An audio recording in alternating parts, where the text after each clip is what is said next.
ورحمۃ اللہ وبرکاتہ۔ الحمد لولیہ والصلاة والسلام علی نبیہ وآلہ وصحبہ وبارک وسلم۔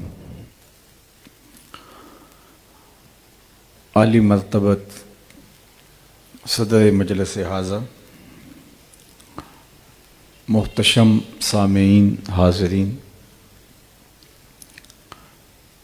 السلام علیکم ورحمۃ اللہ وبرکاتہ۔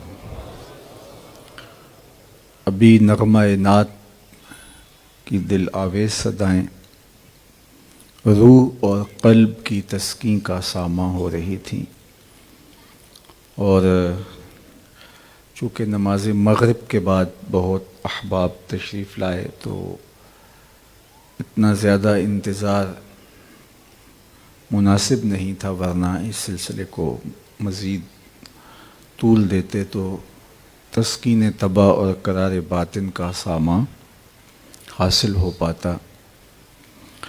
میں بھی کوشش کروں گا کہ زیادہ لمبا خطاب نہ کروں، لیکن چند لمحوں کے لیے جو میں آپ سے مخاطب ہوں، مجھے امید ہے کہ پورے انہماک کے ساتھ آپ میری گفتگو کی طرف اپنی توجہات مبذول رکھیں گے۔ آج موسم رحمت ربیع الاول شریف کی پہلی شب ہے، اور مجھے اور آپ کو حضور کے ذکر کی چاشنی نصیب ہو رہی ہے۔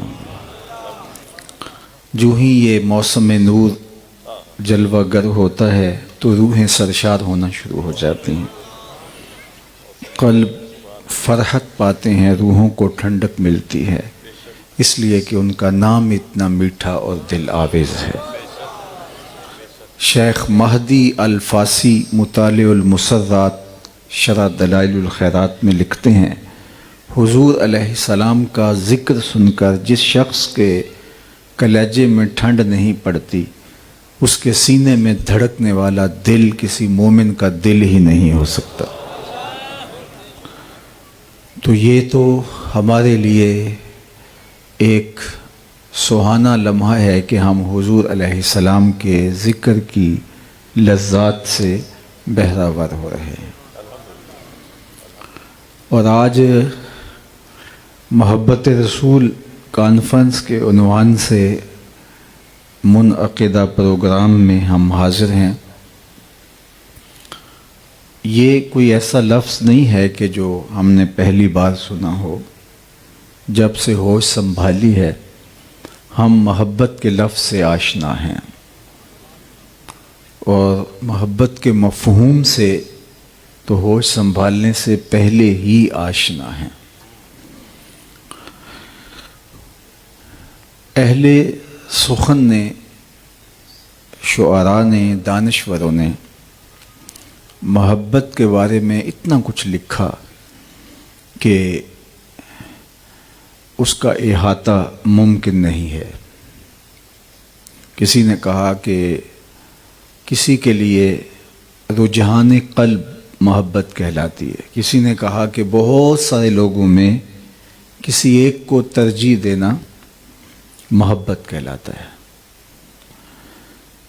کسی نے کہا کہ میلان قلب، رجحان دل جس کی طرف ہو جائے اور پھر اپنی ساری توجہات کا اس کو مرکز بنا لیا جائے تو اسے محبت کہا جاتا ہے۔ علامہ اقبال علیہ رحمہ نے ایک نظم محبت کے عنوان سے بہت خوبصورتی کے ساتھ اس مفہوم کو بیان کیا کہ محبت کہاں سے آئی، اس کا وطن اور دیس کہاں ہے، اور اس عالم امکان میں یہ نور کب اترا، اور یہ کن چیزوں کا مجموعہ اور مرکب ہے، اور اس کی کرشمہ سازیاں کیا ہیں۔ تو اس نظم کا عنوان ہی محبت ہے، اور وہ بہت پہلے سے اس کہانی کو شروع کرتے ہیں۔ عروس شب کی زلفیں تھیں ابھی نا آشنا خم سے، ستارے آسماں کے بے خبر تھے لذت رم سے، قمر اپنے لباس نو میں بیگانہ سا لگتا تھا، نہ تھا واقف ابھی گردش کے آئینے مسلم سے، ابھی امکان کے ظلمت خانے سے ابری ہی تھی دنیا، حویدہ تھی نگینے کی تمنا چشم خاتم سے، سنا ہے عالم بالا میں کوئی کیمیا گھر تھا،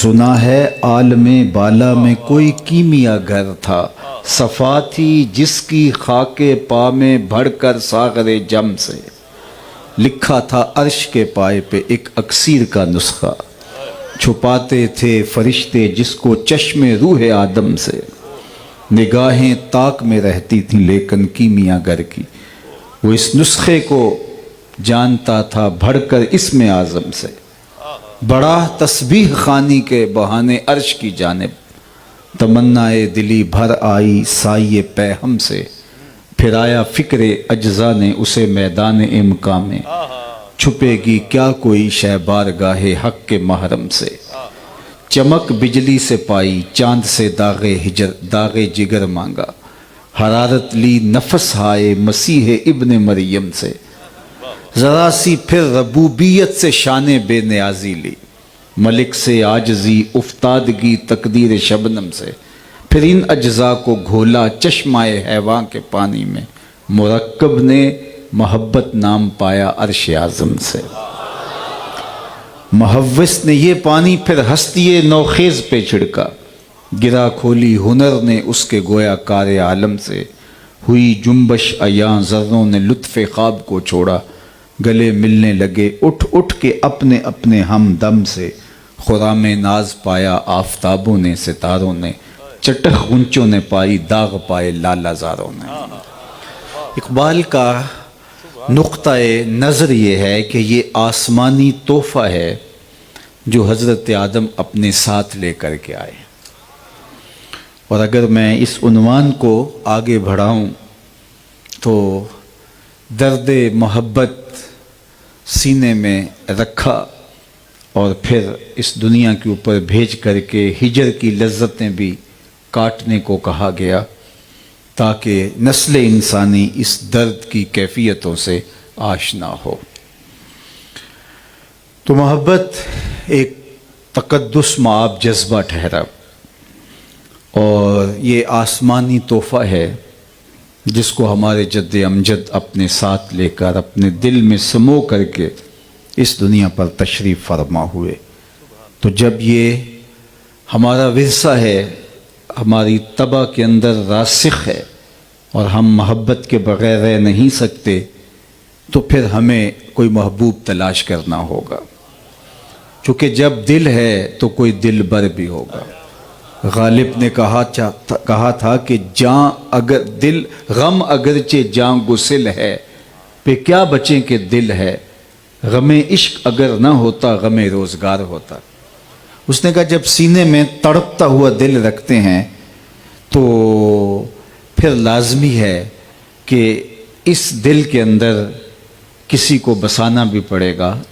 اگر آپ اس دل کو اس کی غذا فراہم نہیں کریں گے تو پھر یہ مارا مارا پھرے گا اور غم دنیا کا گرفتار ہو جائے گا۔ تو جب دل ہے تو پھر دل کی غذا بھی دینا ہوگی، تو اس لیے اس دل کو اس محبت کے نور سے آشنا کرنا پڑے گا۔ علامہ اقبال کو جن لوگوں کے ضائع ہونے کا بڑا دکھ ہوا، ان میں سے گوئٹے ہے، ایک حکیم نیٹشے ہے، تو وہ ایک مقام پہ ایک بات بہت پتے کی کر گئے کہ قلب او مومن دماغش کافر است، کہ اس کا دل تو مومن تھا لیکن دماغ کافر ہوا۔ لیکن صوفیاء نے کہا کہ یہ صرف اس کی کہانی نہیں، اللہ نے اپنی محبت کا تخم ہر قلب میں رکھا ہوا ہے، اس کو مناسب غذا ملے تو وہ پروان چڑھتا ہے، وہ کھل کے گلاب بنتا ہے، شجر بن جاتا ہے، برگو بار دیتا ہے۔ لیکن اگر اس کو غذا ہی نہ ملے تو وہ بیج اندر ہی رہتا ہے، اور اگر اس کو غذا ملے، کوئی اس کو پانی ڈالے اور پھر وہ بیج اگنا شروع ہو جاتا ہے. اور باہو علیہ رحمہ نے کہا تھا اندر بوٹی مشک مچایا اتے جاں پھلاں تے آئی ہو. پھر وہ کیفیت جو ہے وہ انسان سے پھوٹتی ہے اور وہ محبت میں دیوانہ ہو جاتا ہے. تو یہ اللہ نے قلب انسان کے اندر محبت کا تخم رکھا ہے. بلکہ اگر میں اس سے بھی آگے بڑھوں تو بہت آگے تو نہیں بڑھ سکتا، پر جلتے ہیں، لیکن اتنا کہوں گا کہ یہ محبت ہی تھی کہ جس کی وجہ سے یہ کائنات ظہور پذیر ہوئی. کنت کنزا مخفیا فاحببت ان اعرف، میں ایک مخفی خزانہ تھا، میں ایک پوشیدہ خزانہ تھا، مجھے کوئی جانتا نہیں تھا، کوئی پہچانتا نہیں تھا، اس لیے کوئی تھا ہی نہیں، کسی کا وجود بھی نہیں تھا، کسی کا تشخص بھی نہیں تھا. فاحببت ان اعرف، پھر میں نے خود ہی چاہا میں پہچانا جاؤں. عشق کا ذوق نظارہ مفت میں بدنام ہے، حسن خود بے تاب ہے جلوہ دکھانے کے لیے. میں نے خود چاہا کہ میرے لیے کوئی سسکیاں لے، کوئی آہیں بھرے، کوئی سجدوں میں روئے، کوئی آنسو بہائے، کوئی میرے گھر کے گرد دیوانوں کی طرح طواف کرے، کوئی صفا مروہ پہ دوڑے، کوئی پھٹے پرانے کپڑوں میں جنگلوں میں مجھے پکارتا پھرے، خاک چھانتا پھرے. فاحببت ان اعرف، جب میں نے چاہا کہ میری معرفت ہو، میری پہچان ہو، تو پھر فخلقت الخلق، تو میں نے مخلوق کو تخلیق کر دیا. اور حضرات صوفیہ فرماتے ہیں کہ پھر پہلا تعین، پہلا تشخص ذات رسالت مآب صلی اللہ علیہ وآلہ وسلم، ان کو اللہ نے اپنے جلووں سے تخلیق کیا، اور پھر اس نور سے پوری کائنات کو خلعت وجود ملا. تو یہ کائنات ہی محبت کی وجہ سے معرض وجود میں آئی، اور اگر محبت نہ ہوتی تو یہ کائنات کبھی بھی معرض وجود میں نہ آتی. پردہ اخفا میں رہتا وہ جلوہ مستور، اور کوئی اسے جاننے والا، پہچاننے والا، اس کی کوئی پوجا کرنے والا نہ ہوتا. لہٰذا اس محبت نے اس کائنات کو منصہ شہود پہ لا کر کے یہ ساری کائنات کے رنگ بھرے. تو محبت ہی کائنات کی اصل قرار پائی. اقبال نے کہا تھا محبت عشق ہی ابتدائے ذات، عشق ہی انتہائے ذات، عشق نہ ہو تو شرح دیں بت کدہ تصورات. پھر کچھ باقی بچتا ہی نہیں ہے. تو یہ بات طے ہے کہ انسان محبت کے بغیر نہیں رہ سکتا، اس کو کسی نہ کسی سے تو محبت ہوگی. تو غالب نے کہا کہ جب دل بچ ہی نہیں پاتا تو پھر اس کو کسی محبوب کے جلووں میں گم کرنا ہوگا. اب یہ طے ہے کہ محبت کے بغیر انسان رہ نہیں سکتا، تو پھر دل در بدری کی سزا کیوں کاٹے، اور پھر وہاں دل کیوں پامال ہو جہاں اس کی قدردانی نہ ہو. تو پھر دل کو وہاں لگنا چاہیے جہاں اس دل کی قدر بھی پہچانی جائے. میں ایک سادہ تمثیل سے ایک بہت بڑی حقیقت احباب کو سمجھایا کرتا ہوں، اور وہ یہ کہ گاڑیوں کے پیچھے انواع و اقسام کے جملے لکھے ہوتے ہیں. کچھ تو دکھی کر دیتے ہیں، کچھ ایسے ہیں کہ بندہ دیر تک ہنسی نہیں روک پاتا، کچھ سوچنے پہ مجبور کرتے ہیں، کچھ بہت ذو معنی ہوتے ہیں. تو ایک جملہ لکھا ہوتا ہے صنم بے وفا. تو میں نے دوستوں سے پوچھا جو میرے ہمراہ تھے کہ یہ کیا لکھا ہے، تو انہوں نے کہا جناب آپ بھی تو پڑھ رہے ہیں تو آپ کچھ بتائیے. میں نے کہا کسی نے کسی سے پیار کیا ہوگا، پھر اس نے بے وفائی کر دی. تو یہ تحریری احتجاج ہے، یہ اپنے محبوب کی بے وفائی کی دہائی دے رہا ہے. میں نے کہا صاحب تو نے پیار اس سے کیا جس نے بے وفائی کر دی. تجھے ایک چوکھٹ بتاؤں، جب وہ ہاتھ پکڑتے ہیں تو حشر کے دن بھی نہیں چھوڑتے. ان سے محبت کا ربط جوڑو، ان سے عشق کا تعلق قائم کرو کہ جو عشق کی ریت نبھانا جانتے ہیں، جو ہاتھ پکڑتے ہیں تو پھر حشر کے دن بھی نہیں چھوڑیں گے. ان سے محبت کا ربط و رشتہ قائم کرو. اور دوسری بات میں یہ بتاؤں کہ دنیا کی محبتیں اچھے بھلے انسان کو رسوا کر کے رکھ دیتی ہیں. غالب نے کہا تھا کہ عشق نے غالب نکما کر دیا، ورنہ ہم بھی آدمی تھے کام کے. اب وہ کون سا عشق ہے جو اچھے بھلے انسان کے پلے کچھ نہیں چھوڑتا، منہ دکھانے کے لائق نہیں رہتا. پھر پھرتے ہیں میر خار کوئی پوچھتا نہیں، اس عاشقی میں عزت سادات بھی گئی۔ وہ عشق جو عزت سادات کو بھی لے ڈوبتا ہے، میں اس عشق کی کہانی نہیں سنا رہا جو کیس کو مجنوں اور دیوانہ بنا دیتا ہے اور وہ گلیوں کی خاک چھانتا ہے۔ میں اس عشق کی کہانی آج کے اس اسٹیج پہ نہیں چھیڑ رہا، میں اس عشق کی کہانی چھیڑ رہا ہوں جو بلال کو عظمتوں کی اس معراج پہ بٹھاتا ہے کہ جس بلال کو کوئی پاس بٹھانے کے لیے تیار نہیں ہوتا، حضور معراج سے پلٹتے ہیں اور پوچھتے ہیں بلال کون سا عمل کرتا ہے، میں تیرے قدموں کی آہٹ جنت میں سنی۔ یہ بندہ نواز عشق ہے، یہ سرخرو عشق ہے، یہ پستیوں سے اٹھا کے اوج ثریا کی بلندیوں تک پہنچا دیتا ہے۔ میں اگر آپ سے پوچھوں کہ جس زمانے میں میرے حضور تشریف لائے اس زمانے کے خاقان کا نام کیا تھا، تو شاید آپ میں سے کوئی نہ بتا سکے سوائے اس کے کہ جس کا تاریخ سے بہت گہرا شغف ہو۔ چلو میں یہ پوچھتا ہوں، جس زمانے میں میرے حضور تشریف لائے تھے اس زمانے کے کیسر کا نام کیا تھا؟ اس دور کی سپر طاقت تھی رومن امپائر، اس کے حکمران کا نام کیا تھا؟ شاید کیسر روم کا نام بہت کم لوگ بتا سکیں۔ اچھا، اس دور کی دوسری بڑی طاقت کسرا ایران کا نام کیا تھا؟ اس دور کے کسرا کا نام کیا تھا؟ تو شاید یہ بھی بہت تھوڑے لوگ بتا سکیں۔ اور اگر میں اس مجلس میں موجود سب سے کم عمر بچے سے پوچھوں کہ میرے حضور کے مؤذن کا نام کیا تھا؟ شہنشاہوں کے نام تو زمانے کو بھول گئے، کج کلاہوں کے نام تو زمانے کو بھول گئے، لیکن میرے حضور کے بلال کا نام زمانے کو کبھی نہیں بھولا۔ علامہ اقبال علیہ رحمہ عمومی طور پہ تخلص اقبال ہی کرتے تھے اور یہ استعمال بھی نہیں کرتے تھے، لیکن کبھی کبھی انہوں نے تخلص کو استعمال کیا ہے، تو ذرا ان کا ایک رنگ دیکھیے۔ اقبال یہ کس کے عشق کا فیض عام ہے؟ اقبال یہ کس کے عشق کا فیض عام ہے؟ رومی فنا ہوا حبشی کو دوام ہے۔ رومی شہنشاہ اس دور کی سپر طاقت، لیکن آج زمانہ اس کا نام بھی نہیں جانتا، اور دنیا کے جس کونے پہ بھی چلے جاؤ بلال حبشی کے نام کی مسجد ضرور ملے گی آپ کو۔ یہ ہے عزت اور یہ ہے رفعت جو ان کے نام سے جڑی ہے۔ وہ عشق جو نکما کر دیتا ہے اور اچھے بھلے انسان کی عزت پامال ہو جاتی ہے، لیکن اس عشق سے وابستگی پستیوں سے اٹھا کے بلال حبشی کو اوج ثریا کی بلندیوں تک پہنچا دیتی ہے۔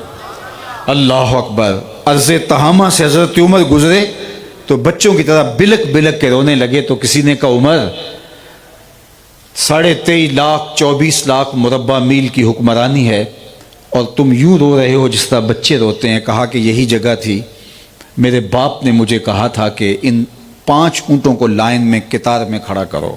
میں آگے والے کو سیدھا کرتا تھا تو پیچھے والا ٹیڑھا ہو جاتا تھا، پیچھے والے کو سیدھا کرتا تھا تو آگے والا ٹیڑھا ہو جاتا تھا، میں بھاگ دوڑ کے دونوں کو سیدھا کرتا تو درمیان والا ایک سائڈ پہ نکل جاتا۔ تو میرے باپ خطاب نے مجھے بڑا مارا، کہا تم ایک عرب کے بیٹے ہو کہ 5 اونٹ قطار میں کھڑے نہیں کر سکتے؟ کہا ایک وقت عمر پہ ایسا تھا کہ وہ 5 اونٹ قطار میں کھڑا نہیں کر سکتا تھا، اور آج شرق سے لے کر غرب تک 22-23 کروڑ جو ہے لاکھ مربع میل کی حکمرانی ہے، اور لاکھوں کروڑوں انسان ایک قطار میں کھڑے ہیں۔ یہ محمد عربی کے جوڑوں کا صدقہ نہیں ہے تو اور کیا ہے؟ مجھ سے تو 5 اونٹ قطار میں کھڑے نہیں ہوتے تھے۔ تو یہ محبت سلیقہ سکھاتی ہے، یہ محبت انسان کو شعور دیتی ہے، وہ محبت نکما کر کے رکھ دیتی ہے، یہ پست قامت لوگوں کو قد و قامت فراہم کرتی ہے، یہ عزت کی مسند پہ بٹھاتی ہے، یہ وقار کی مسند پہ بٹھاتی ہے۔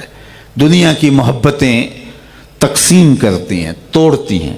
ایک کے 2 چاہنے والے رقیب کہلاتے ہیں کہ یہ تو میرا محبوب ہے، تم نے کیوں دیکھا؟ لڑائی کی نوبت آ گئی، قتل و غارت تک معاملہ جا پہنچا۔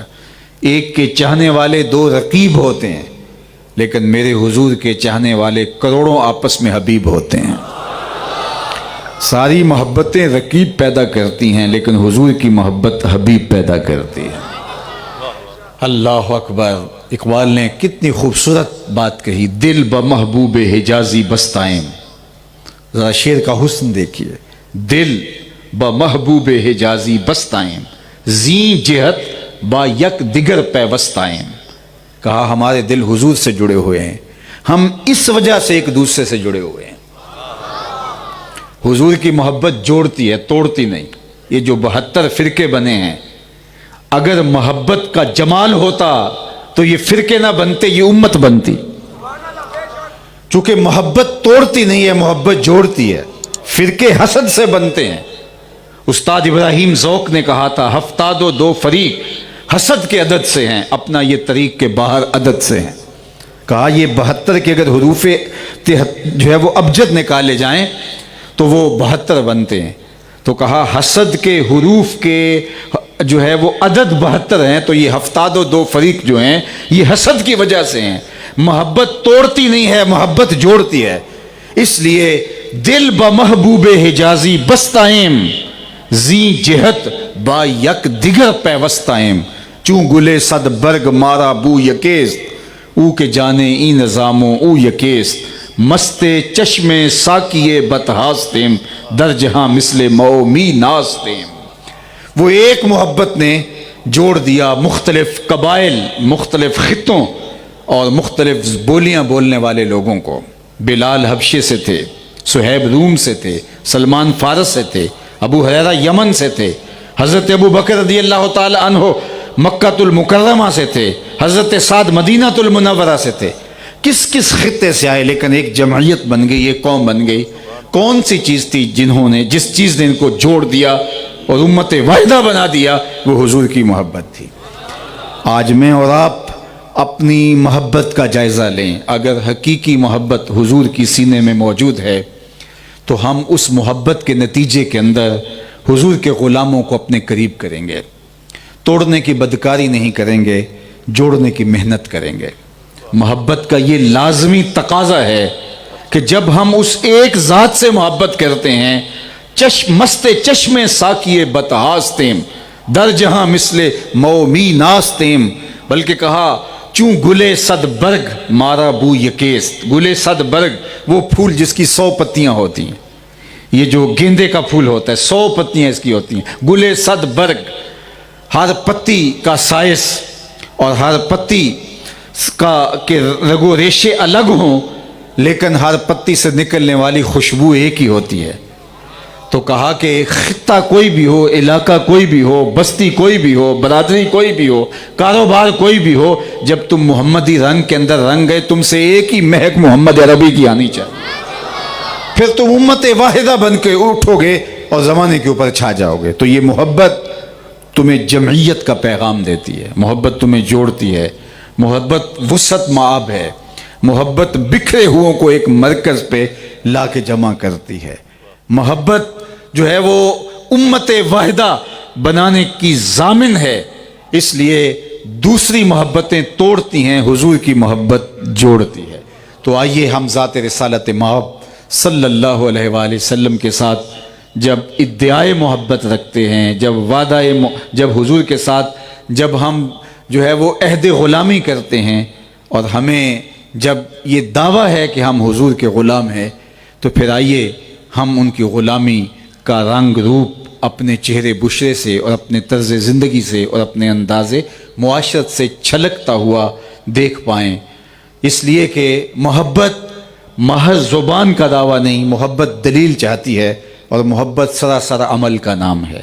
محبت پستیوں سے اٹھا کر کے اوج ثریا کی بلندیوں تک پہنچا دیتی ہے، اور محبت قوت کا نام ہے. محبت قوت کی ضامن ہے. محبت مجھے اگر آپ پوچھیں کہ اقبال کے سارے کلام کا رس نچوڑو، تو میں سارے کلام کا رس نچوڑ کے اقبال کے ایک شعر کو آپ کے سامنے رکھوں گا کہ قوت عشق سے ہر پست کو بالا کر دے، دہر میں اسم محمد سے اجالا کر دے.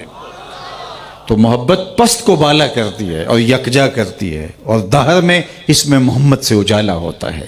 تو کیا میں اور آپ محبت کے ان تقاضوں کے ساتھ اپنے آپ کو ہم آہنگ پر کر پائے؟ یہ موسم ربیع الاول جلوہ گر ہو رہا ہے. آئیے میں اور آپ اپنا جائزہ ضرور لیجئے. ہمیں ضرور دیکھنا چاہیے کہ ہم دعوی محبت میں کہاں تک سچے ہیں، اور محبوب کی اطاعت اور فرما برداری جو محبت کا لازمہ ہے، اس میں کہاں تک ہم پورے اترتے ہیں. اللہ کے محبوب علیہ السلام کا حکم ہو اور محب اس حکم کو ماننے میں تردد کرے تو اس کو محب نہیں کہیں گے۔ آئیے میں تمہیں ایک کہانی سناتا ہوں۔ اللہ کے محبوب علیہ السلام کا عشق، حضور کی محبت جب ان لوگوں کے رگ و ریشہ میں محو نفوذ ہوتا ہے تو پھر محب کی تو منشا ہی، محبوب کی منشا جب محب تک پہنچ جاتی ہے تو یہی اس کے لیے کافی ہوتا ہے کہ میرے محبوب کی چاہت کیا ہے، اس سے باقاعدہ احکام کا انتظار کرے کہ محبوب کا میرے نام حکم کیا ہے، یہ تو بہت دور کی بات ہے۔ وہ یہ جان لیتا ہے کہ میرے محبوب کی منشا کیا ہے اور اس منشا کے مطابق اپنی زندگی کو ڈھالنے میں اسے کوئی دقت نہیں ہوتی، اس لیے کہ محبت خود بخود جو ہے وہ محبوب کی اطاعت اور فرما برداری کے سانچے میں ڈل جاتی ہے۔ مدینہ المنورہ میں حضور علیہ السلام گزر رہے ہیں تو ایک گلی میں ایک مکان بنتا ہوا دیکھا۔ اس طرز کے مکان حضور کو پسند نہیں تھے، جس شکل اور جس حیت کا وہ مکان تھا۔ تو آقا کریم علیہ السلام نے پوچھا کہ یہ مکان کس کا ہے؟ تو بتایا گیا فلاں صحابی کا ہے، انصاری صحابی تھے جن کے بارے میں بتایا گیا۔ تو آقا کریم نے کچھ نہیں کہا، گزر گئے۔ کسی نے جا کے اس انصاری صحابی کو بتایا حضور گزرے تھے، تیرا مکان دیکھا تھا، اور چہرے پہ اظہار پسندیدگی نہیں آیا، شاید حضور نے پسند نہیں کیا۔ 2-4 دن بعد دوبارہ حضور علیہ السلام کا ادھر سے گزر ہوا تو دیکھا ملبے کا ڈھیر پڑا ہوا ہے۔ تو آقا کریم نے فرمایا وہ بلاؤ، سے بلایا گیا، فرمایا میں گزرا تھا، تیرا مکان دیکھا تھا، اور آج میں دیکھ رہا ہوں کہ ملبے کا ڈھیر ہے، اور اس بات کو ابھی 2-3 دن گزرے ہیں۔ تو اس نے کہا حضور میں نے گرا دیا ہے۔ تو آقا کریم نے فرمایا کیوں؟ سنیے اس کا جواب۔ آقا کریم نے فرمایا کیوں؟ اس نے کہا سنا تھا آپ کو پسند نہیں، سنا تھا آپ کو پسند نہیں۔ میں اور آپ سر سے لے کر پاؤں تک، عقیقے سے لے کر ولیمے تک، نجی زندگی سے لے کر امور سیاست تک، طرز معاشرت سے لے کر کے پوری زندگی پر غور کریں، ہمارا کیا کیا حضور کو پسند نہیں۔ ہمیں اچھی طرح پتہ ہے ہمارا کیا کیا حضور کو پسند نہیں، لیکن ہم آنکھیں بند کر لیتے ہیں۔ محمد دی زیارت محمد دے رنگ وچ ٹھگ بازیاں جانے پیارا محمد۔ اقبال نے کہا تھا چوں بنا میں مصطفیٰ خانم درود، از خجالت آب می گردد وجود، عشق می گوید کہ محکوم غیر، سینہ تو از بتا مانند دیر، تا نداری از محمد رنگ و بو، از زبان خود میالہ نام او۔ کہا کہ جب میں ان پہ درود پڑھتا ہوں تو شرمسار ہو جاتا ہوں، اور میں اپنے آپ کو دیکھ کر کہتا ہوں کہ جب تو حضور علیہ السلام کی طرز زندگی کو اپنے اوپر نہیں اتار سکا تو حضور کے نام کو اپنی زبان سے میلا نہ کر۔ اور اس کا ترجمہ میرے شیخ نے 2 لفظوں میں یوں کیا، یاری لا تو پاک نبی سنگ، اے پر پوری یاری، پھر درود قبول ہے تیرا لکھ نہ لو ایک واری۔ تو محبت اس بات کا تقاضا کرتی ہے کہ محبوب کی منشا کو محب جان لے۔ ایک صحابی آئے اور انہوں نے حضور سے سلام لیا تو آقا کریم نے جواب نہیں دیا بلکہ رخ پھیر لیا۔ انہوں نے یہ سمجھا کہ یہ اتفاقاً ہو گیا ہے، بعض اوقات کسی کی توجہ نہیں ہوتی، تو جدھر حضور نے رخ پھیرا تھا انہوں نے ادھر سے جا کے دوبارہ سلام عرض کیا تو آقا کریم نے پھر رخ پھیر لیا۔ حضور بہت شفیق تھے، لیکن اب رخ پھیرنا یہ کوئی معمولی بات نہیں تھی، تو وہ سمجھ گئے کہ کوئی ماجرا ہے۔ اب وہ صحابہ سے پوچھتے پھرتے ہیں کہ میں نے حضور کو سلام عرض کیا ہے لیکن حضور نے اعراض کیا، شاید کوئی ایسی بات ہے جس کو میں نہیں جانتا، تم بتا سکتے ہو ناراضگی کی وجہ کیا ہو سکتی ہے؟ تو انہوں نے غور کیا اور کہا کہ یہ تم نے جو سونے کی انگوٹھی پہن رکھی ہے حضور اس سے منع فرما چکے ہیں، ان الذھب والفضۃ حرام لذکور امتی، سونا اور چاندی حضور کی امت پر منع کر دیا گیا، گناہ بے لذت ہے، منع کیا گیا۔ یہ زیب و زینت عورتوں کو زیب دیتی ہے، اور وہ بھی 4.5 ماشے سے کم، 1 چاندی کی انگوٹھی مرد کے لیے جائز رکھی گئی ہے، اور اس کے علاوہ مرد کو ان چیزوں کے پہننے کی اجازت نہیں ہے۔ تو کہا یہ سونے کی انگوٹھی ہے، شاید حضور کی ناراضگی کا سبب یہ ہو چونکہ تم موجود نہیں تھے، حضور اس سے منع فرما چکے ہیں۔ تو وہ آگے بڑھا اور یوں انگوٹھی اتار کے حضور کی خدمت میں پیش کرتے، کہا حضور کہیں اس وجہ سے ناراض تو نہیں یہ رہی؟ تو آقا کریم نے وہ انگوٹھی پکڑی اور یوں پھینک دی۔ ناراضگی کی وجہ یہی تھی۔ بیٹھ گیا، مجلس جاری رہی، دیر تک گفتگو چلتی رہی۔ جب مجلس برخاست ہوئی، لوگ اٹھ کے گھروں کو جانے لگے تو یہ بھی الٹے پاؤں پلٹے۔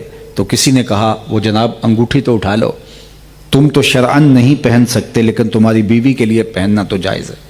تو اس نے جو جواب دیا وہ سنیے۔ تو اس صحابی نے کہا واللہ لا آخذہ ابدا وقد طرحہ رسول اللہ صلی اللہ علیہ وآلہ وسلم۔ اس نے کہا اللہ کی قسم میں اس انگوٹھی کو کبھی بھی نہیں اٹھاؤں گا جس کو میرے حضور نے پھینک دیا ہے۔ میں اور آپ اپنی زندگی میں اتریں اور دیکھیں کہ ہم کوئی ایسی رسم تو اپنے ساتھ نہیں جوڑے ہوئے جس کو حضور نے پھینک دیا، کوئی ایسی عادت تو اپنے گلے نہیں لگائے ہوئے جس کو حضور نے پھینک دیا، کوئی ایسے اخلاقیات تو ہمارے ایسے نہیں ہیں جن کو حضور نے پھینک دیا ہو، کوئی انداز معاشرت ایسا تو نہیں ہے جس کو حضور نے پھینک دیا ہو۔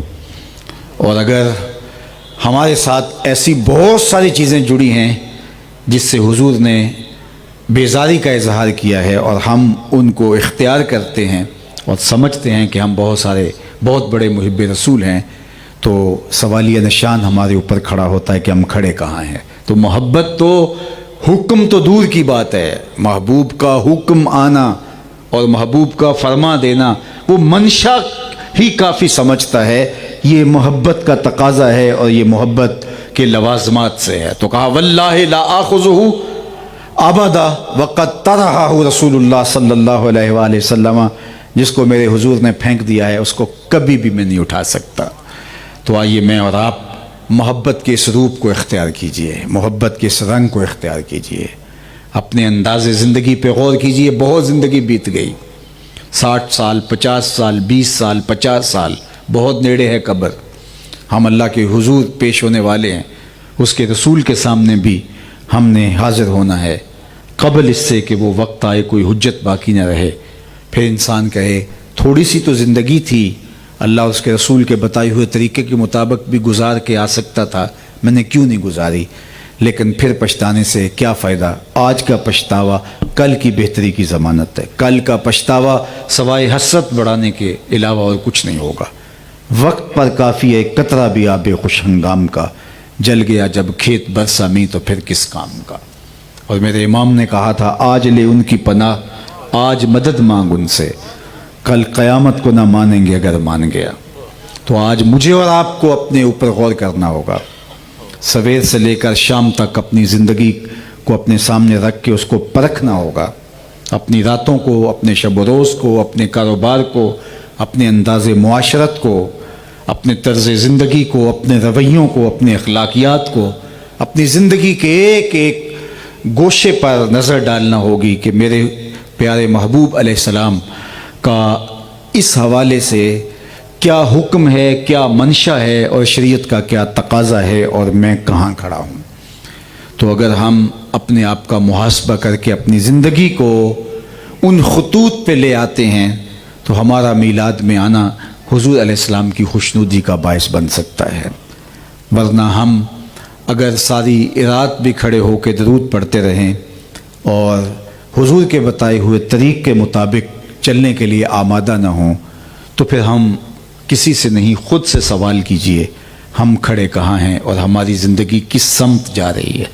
آقا کریم نے وضو فرمایا اور وضو کا پانی صحابہ نے زمین پہ نہیں گرنے دیا بلکہ وہ صحابہ کے ہاتھوں پہ آ گیا اور انہوں نے اپنے چہروں پہ مل لیا۔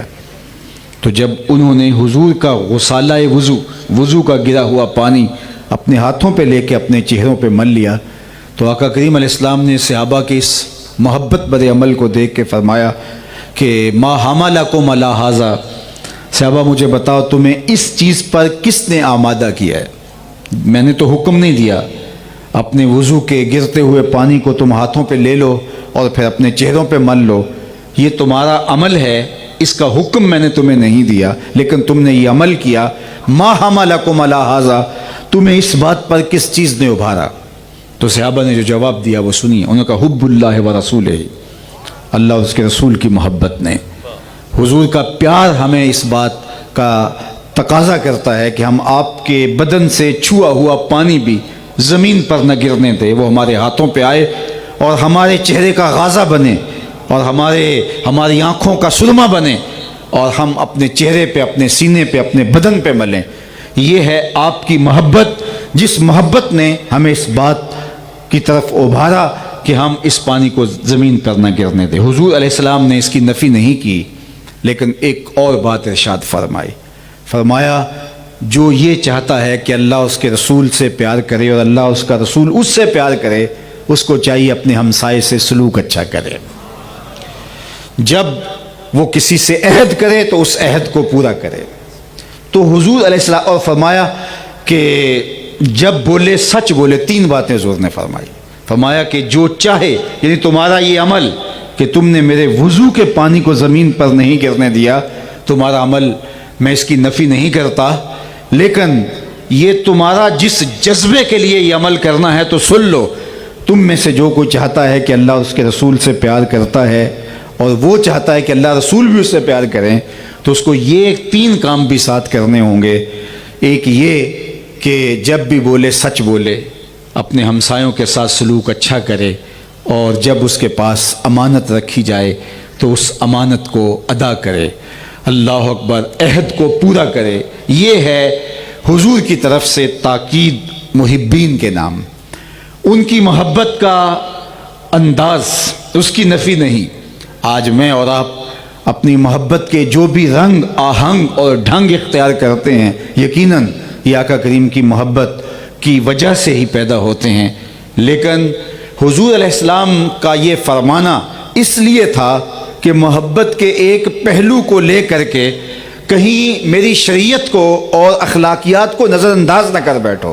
اس لیے میں یہ بات آپ سے کہہ رہا ہوں کہ ہمارا یہ محافل کا انعقاد اور یہ سب کچھ اور اس مہینے میں جو کچھ ہوگا اللہ قبول فرمائے، لیکن یہ نہیں کہ ہم اس کو بہانہ بنا کر کے شریعت کا جو نظام ہے اور جو اخلاقیات ہمیں سکھائے گئے ہیں ان سے جو ہے وہ پہلو تہی کرے اور ہم سمجھیں کہ حضور علیہ السلام کی خوشنودی ہمیں حاصل ہو پائے گی۔ حضور علیہ السلام کی خوشنودی حاصل کرنے کے لیے آقا کریم کے دیے گئے نظام حیات کو، نظام زندگی کو اپنے روحوں کے اندر، اپنے قلوب کے اندر، اپنے اندر جذب کرنا ہوگا۔ میرے وعدے پہ نہ رہیے، میں بہت اچھا خطیب ہوں اور آپ کو مبہوت کر دیتا ہوں اور آپ کو اس بات پہ مطمئن کر کے گھر بھیجتا ہوں کہ تم حضور کی محفل میں آ گئے ہو، اب تم بخشے ہوئے ہو، اب کوئی ضرورت نہیں ہے تمہیں کچھ عمل کرنے کی۔ میرے پاس بہت اچھی آواز ہے اور میں کسی شاعر کے کلام سے ایسا منتخب کلام آپ کے سامنے رکھتا ہوں جس کا نتیجہ یہ ہوتا ہے کہ آپ کہیں گے بس ٹھیک ہے ہم یہاں آ گئے ہیں تو یہ ہمارے لیے کافی ہے۔ تو یہ میری جو ہے وہ زبان کی بات ہو سکتی ہے یا کسی جو ہے وہ شاعر کی فکر ہو سکتی ہے، لیکن میں نے آپ کے سامنے حضور علیہ الصلوۃ والسلام کا فرمان رکھا ہے۔ صحابہ کے اس عمل پر حضور نفی نہیں کی، لیکن ساتھ 3 باتیں جو ہے وہ انسانی زندگی کا زندگی میں جس کا گہرا اثر ہوتا ہے وہ بیان فرما دی کہ کہیں ایسا نہ ہو کہ وہ چیزیں نظر انداز ہو جائیں۔ اس لیے مجھے اور آپ کو اپنی زندگی کا بھرپور جائزہ لے کے دیکھنا ہوگا کہ ہم حضور علیہ الصلوۃ والسلام کی محبت اور حضور علیہ السلام کا پیار جو اپنے سینوں میں رکھتے ہیں، اس سے حضور کے لائے ہوئے طریقے حیات کو، حضور کے لائے ہوئے نظام کو کہاں تک اختیار کرتے ہیں۔ اللہ تعالیٰ جل شانہ ہمیں اس کی توفیق عطا فرمائے اور اپنی خاص کرم نوازیوں کے اجالے ہماری ساری زندگیوں میں اتار دے۔ اصل میں مغرب کی نماز کے بعد گفتگو کرنے کا عادی ہوں، آج ایک مدت کے بعد اتفاق ایسا ہو گیا یہاں کے انتظامی امور جیسے بھی تھے تو وہ ایک عادت بنی ہوئی ہوتی ہے، تو میں آج تھوڑا الجھ کے گفتگو کر رہا ہوں، لیکن جو میں نے کہا اس کے ٹوٹے اور الجھے لفظوں کے اندر بھی اتر کر کے پیغام کو اخذ اور قبول کرنے کی کوشش کرو۔ اشہد بلال عند اللہ اشہد، بلال کا اشہد بھی اللہ کے ہاں اشہد مان لیا جاتا ہے۔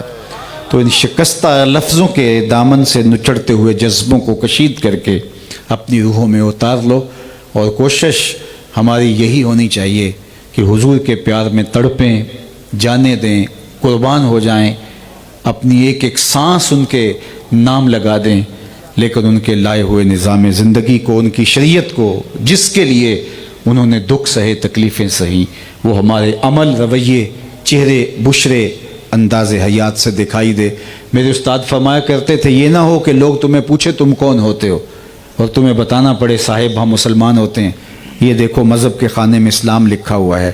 آپ فرمایا کرتے تھے نہ کسی کو پوچھنے کی نوبت آئے نہ تمہیں بتانے کی ضرورت پڑے، تمہاری وضاقتہ طرز زندگی انداز معاشرت ایسی ہونی چاہیے تم دور سے چلے آ رہے ہو لوگ کہیں وہ دیکھو حضور کا غلام آ رہا، نور آنکھوں میں تو چہروں پہ اجالے ہوں گے، مصطفیٰ والوں کے انداز نرالے، دنیا میں بھی ان کے دم سے مقدر چمکا، محشر میں بھی ان کی رحمت کے حوالے ہوں گے۔